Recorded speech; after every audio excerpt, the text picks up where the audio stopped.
Welcome, ladies and gentlemen. I hope you're all doing well, and today, my friends, we're back with the showdown between Kislev and the Beastmen. It's going to be the Ice Witch facing off against the Great Bray Shaman, Kossars with Zargard versus the Mass Minotaur Rush, which is certainly going to be quite scary. Minotaurs can be very good against Kislev, especially the great weapons. They're a decent counter against some of the chariots. Obviously, you can see the sleds being pretty good in this matchup at clearing out gores, and also Kislev is a cav faction at its core, right? They have really good winged lancers, Kossovite dervishes, Griffin Legion, Warbear riders. A lot of things that the Minotaurs with great weapons can be good against, but kind of expecting Minotaurs to be a bit of a thing. When I play Kislev against either Khorne or the Beastmen, knowing that Minotaurs are crazy good, I typically just go super wide with infantry. I do have some cav in reserve, but I don't like to open with it just in case they go heavy with like MINOs and things like that. Now, frontline's going to be Zargard. Zargard are kind of like Walmart versions of the Marauder Champions of Norska. Norska's Marauder Champions are a little bit better than these guys. The Marauder Champions have 50 weapon strength. They also, I think they have 80 or 90 armor. It's somewhat in the ballpark, but they have 20 more models as well, which is a pretty big factor. But the 50 weapon strength and similar stat line is pretty brutal. Like 50 is a lot more than 36, but yeah, they try their best, and they look really cool. And honestly, I think as far as like elite infantry go, Zargard are a pretty decent unit. I think that Marauder Champions are just kind of on another level, especially when you take into account their enraged mechanic, which gives them physical resist and melee attack. It's pretty nuts for sure. But Zargard will probably beat the entire Beastmen front line. Like, I think even against a unit of Bestigors, like a shielded Zargard might actually beat them. Bestigors are pretty haggard anyways, but Kossars is fierce in the back. Beastmen are a faction that pretty much most of their good stuff. I mean, Goreherds are an amazing unit, but all their other tertiary pieces like the Centaurs, Razor Goreherds, Minotaurs, Chariots, like they're all large, right? So having these kind of Lothern Seaguard style units is very good. Now, this is something I actually like as a bit of a tech against Beastmen. It's going to be the Ice Guard Glaives, and for the same reason you bring the Glaives I just mentioned, right? Dealing with all those large threats, and most of the things they're going to be diving into your back line with, the Glaives are going to be very useful again. So we got two Ice Guard Glaives in the back, and that's pretty much it. Just Kossars, Zargard, double Ice Guard Glaive, and now for Dog Person, a bit of a meme build, but still a very scary one that can absolutely overwhelm and run you over if you're not prepared. And if I had come in with a traditional kind of like sled and or cav army, I would pretty much auto lose this game most likely against like an opening like this. It'd be very nasty. A Bray Shaman of the Wild. He is going to be using Traderkin. Traderkin is a really good spell. Does a ton of AoE damage and also applies to slow, which is very pertinent for allowing things like Minotaurs, which have 62 speed, to catch cav that have, around 80 speed, between 80 and 90 speed, depending on what we're talking about here. So for my caster, I have an Ice Witch of Ice. She's Ice here with the Ice Maiden's Kiss, which is very good for killing out Goreherds. Oftentimes when I play against Dog Person, he uses these like mass Goreherd style builds. So I was like really thrown off when I saw the Minotaurs. I was like, oh god, is my mage just going to be basically useless? And the answer is probably yes. So we're going to be taking the side objective. We do have the Kossovite dervishes moving up, backed up by some armored Kossars. Armored Kossars are pretty good against Beastmen. They can fight off Goreherds with their armor, and their pistol shots are pretty good utility against the Minotaurs. Not so much against Khorne Minotaurs, because they have 70 armor, but the Beastmen Minotaurs have far less armor value, so you're able to get quite a bit more work done in that way. So here the Bray Shaman does move in, and looking like he wants to have a little bit of fun, try and force up a blob. So I do just use the Ice Witch with the Snow Leopard right now. I'm like, screw it, man, let's go for it. So the Snow Leopard pops out, and our Ice Ladies here in the back, they do have the Frostbite, I think, on their arrows. Yeah, they do. So you can see they're able to slow his speed down to 49. Now the Leopard's going to be moving in and getting some nice nibbling attacks and doing some good damage. So this is a very good opening for us. Obviously, we did use our summon, and we're probably not going to kill the Lord, but getting him down to like half health certainly butters him up for later, where we can, catch him slipping and maybe drag that bad boy down. So my game plan, very clear cut here. Going to be objective 1, going to be objective 2. I can make a play for objective 3 a little bit later on the game, depending on what the Beastmen army does. But the Beastmen right now are just waiting for some infantry, which, a Minotaur or Goreherd-based army, of course, can be totally decent against Kislev. But again, lots of layers of spears and also the Ice Guard Glaives. I'm hoping they're going to be able to weather the wrath of the Minotaurs. We'll have to see as this game does progress. So Winged Lancers are now coming in. Winged Lancers do get wrecked by MINOs, but if they're able to rear charge a Minotaur in combat, or you can use them to clear out the Goreherds and kind of protect your back line, that's basically the game plan. So you'll notice that these guys are going to be sitting in reserve back here, just kind of keeping them in the wings. The Winged Lancers in the wings, waiting to run down some of the chaff that perhaps will overextend in. We'll have to see how that all unfolds. So the Ice Witch of Ice, just waiting to get those Ice Maiden's Kisses. Obviously, you want to wait till they're a little bit more bunched up. You see how the Goreherds formation is very loose? It actually makes them a little bit more resilient against like AoE spells when they're moving like this, but once they pile into combat, the models will stack on top of each other and try and pile in to get closer to fighting, right? That's when you want to be using such spells like that, right? So here comes the Kossars of Spears. poking into the light armor. Not a ton of damage. Zargard will absolutely dominate most of these frontline fights, but honestly, I don't have a ton of like frontliners, so there is a big possibility that the Beastmen are going to be able to kind of break through. So the Zargard do get the charge order. Charge bonus of 18, not insignificant.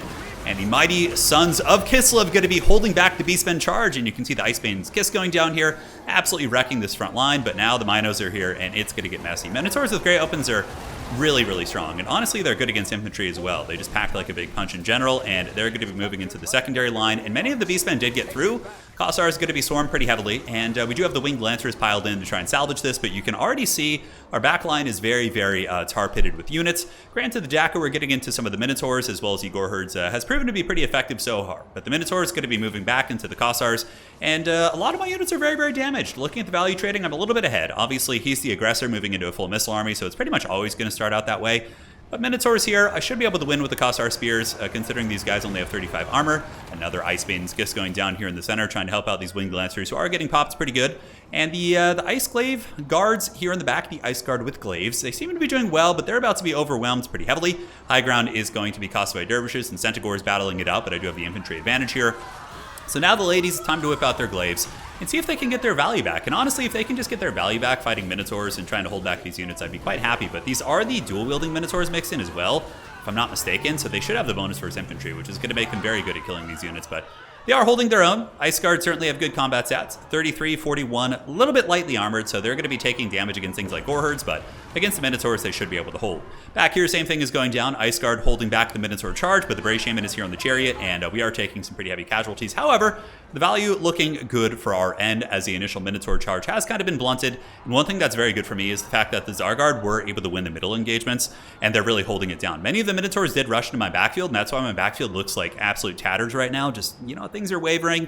The leadership is kind of looking a little bit questionable back here, but the Winged Lancers coming with the downhill charges, certainly quite cost-effective, supporting the Kossars, who have been able to get those nice spear shanks into the Minotaurs with Great Opens here.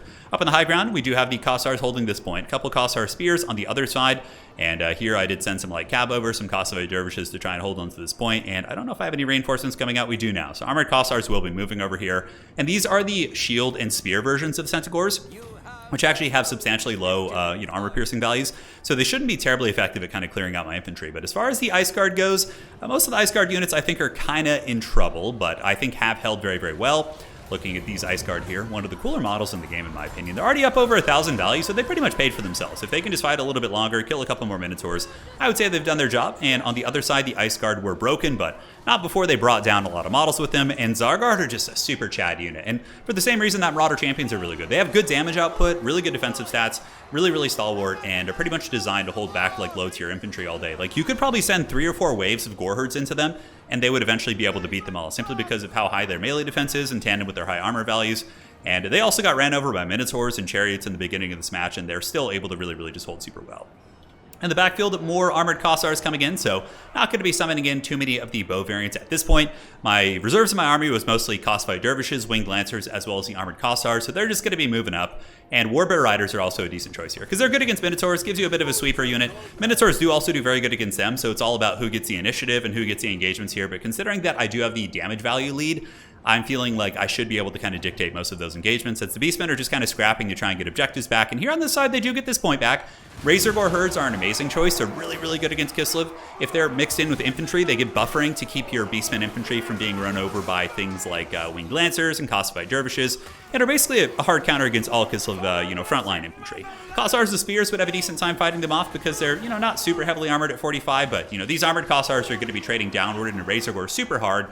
So I really need to get some reinforcements out here, some sort of a cab unit to come in and just run those guys over. Because Razor Gores, on their own with 45 armor, if they go head-to-head with like a Winged Lancer, the Winged Lancer should be able to break them, assuming they both get the charge. But if the Razor Gore gets the charge on the Winged Lancer, on the other hand, it's going to be a kind of ugly fight, to say the least. So Zargard in the back certainly need to be unsummoned.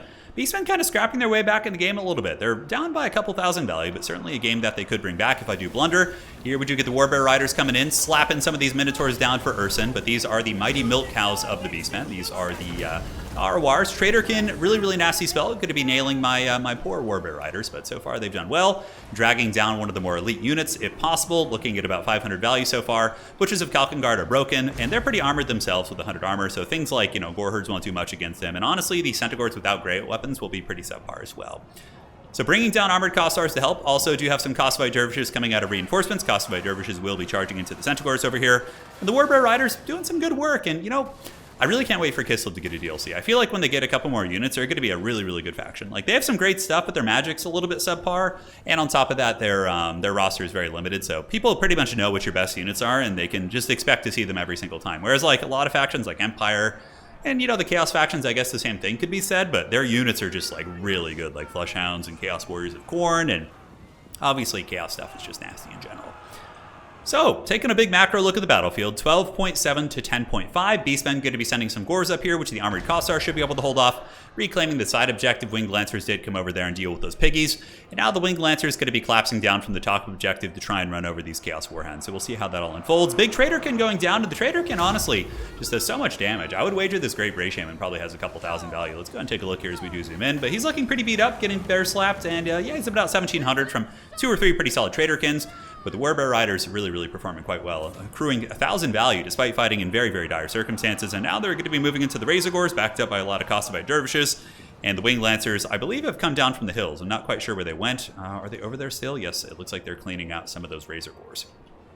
So Armored Kossars fighting off Gore Herds. Gore Herds are a very cost-effective unit. They can even punch through armor when they get their charge off, especially. That charge bonus of 29 really, really helps, and that's an incredibly high charge bonus for an infantry unit. I'm trying to think of infantry that have higher charge bonuses.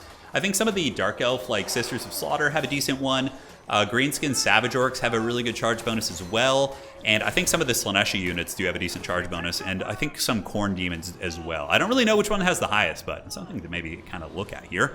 Minotaur's going to be charging into the back. Unfortunate, might be able to kind of break these Kossars here just with sheer numbers, but the middle objective is going very heavily in our favor as the Winged Lancers do kind of sweep down from the high ground. Unfortunately, some Centaur throwing axes, which are very good against heavy cav. They're very quick, you know, 92 speed, going to be able to outrun my cav, which have speed in the mid-80s, and they can just kind of drag you down. In Warhammer 2 land battles, Centaur throwing axes were very commonly used against the Empire, against, I was about to say Kislev, but they weren't in the game, against Bretonnia, against these factions that like to bring, like, Knights of the Realm and Questing Knights, because they can really, you know, kite you around and do some good work. And now I'm sitting on the point, and, you know, he just harasses me, gets free value, but we might be able to get the charge here. Winged Lancers do have really good speed and acceleration, we do actually make contact with these guys, and hopefully we can stay in sustained combat and drag them down. Middle objective is going to be flipping our way. High ground objective looking a little bit scary, but we do get some Winged Lancers over there once again. When the Winged Lancers arrive, they do ride down the foul Gore Herds, and now they're going to be pulling back. Gore Herds are stealing the objective, but the Winged Lancers basically just rinsing and repeating.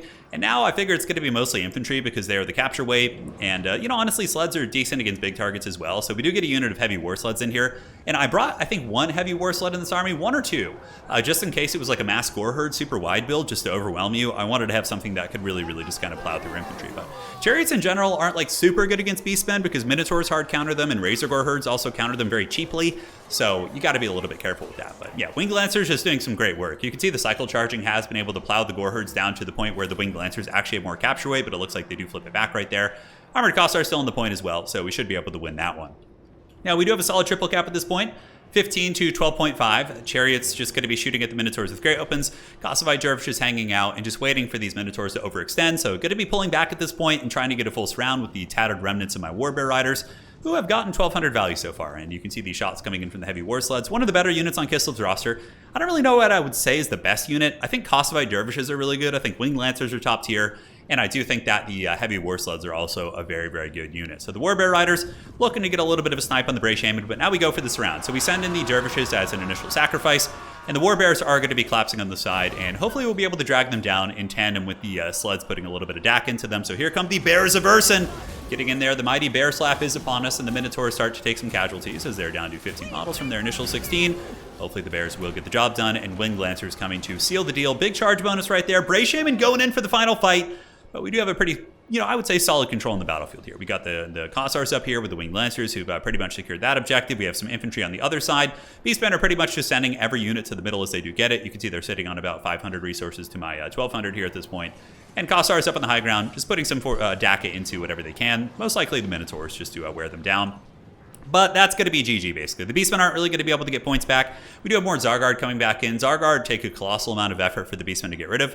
Chaos Warhounds moving for the high ground objective, but Winged Lancers just going to sweep up there, and that will be GG well played. So, really fun game for sure. Like, the initial rush, I was sweating some serious bullets. Like, when I saw my front lines kind of folding, it looked like they were folding, but then when the smoke kind of cleared a little bit, I noticed that the Zargard were still fighting like Chad, so it kind of calmed me down a little bit, but I was certainly sweating bullets. And obviously, Dog Person just brought this build. You know, we were talking during the game, and he mentioned that it was just kind of a fun meme build that he wanted to test out and see how it does against Kislev. It's a build that he's used against other factions with some success, so if he's here, you're watching this video, let us know which matchups this build was kind of designed for. But yeah, we did talk that like a traditional Beastmen build against this would be much different. Against Kislev, it would be much different. So yeah, we'll get to that. We'll do it eventually. GG, well played. It was really fun stuff for sure. The Minotaur is quite scary. And if I had come, like I said, with a more cav-focused build or a sled-heavy build, I think I would have gotten wrecked pretty bad. So definitely needed that wide spear bow line to fend off the mass.